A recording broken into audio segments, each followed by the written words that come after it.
the Easter.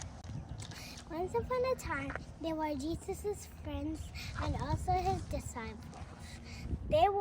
His disciple was working and working for a long day. And then in the first day, Jesus asked go with his disciples in a place called Bethany. And Jesus said, now some of you go and I'll get my 3 friends, Jesus asked.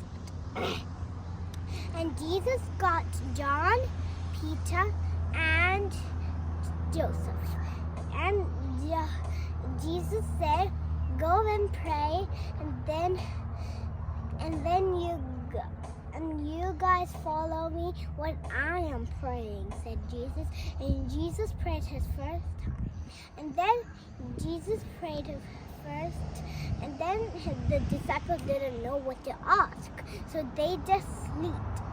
And when Jesus come to them,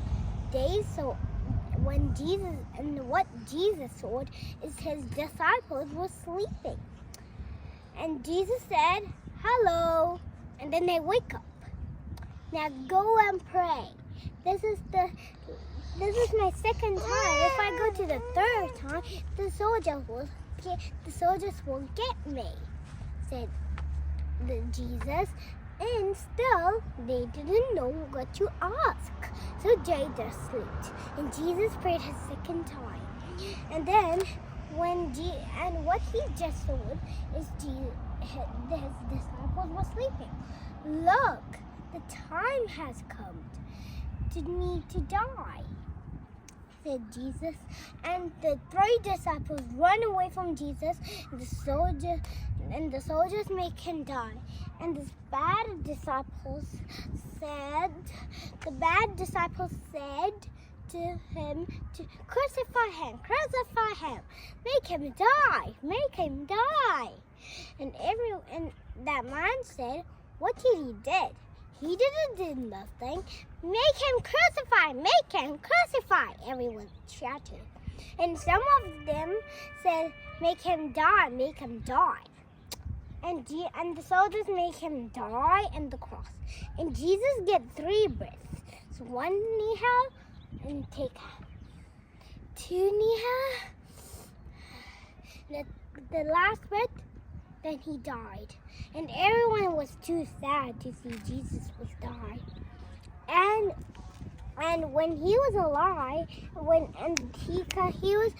was here, and he was in the big rock for 3 hours. When two girls was carrying Jesus to come to him, but when they see inside the rock, there were no Jesus. Instead, there was an angel beside them, and they scared. And the angel said, Jesus is not inside there. He's alive, said the angel Gabriel. And they were excited. They told all the boy disciples, hey, Jesus is alive. Hey, Jesus is alive. Then they saw at the back there was a Jesus, and they were really happy. And then Jesus gave all his disciples, and Jesus said to him, hey, guys, I promise I will give you the Holy Spirit to you. And they asked, well, where are you going? Said the one disciple. And Jesus said, I'm going up to the heaven, and I promise you guys, I'll give you the whole Holy Spirit, said Jesus. And then Jesus rose up to heaven, and then they were bored and sad. And then Jesus was alive, and Jesus told them Jesus will give the Holy Spirit. And then the Holy Spirit come to them, and they were really happy. And they asked about Jesus, and they are really, really happy. And they talk about the Jesus at the mother disciples, they don't know Jesus. So they all got the Holy Spirit and they were happy, and Jesus come again, and then the all disciples hugged Jesus and helped Jesus. That end.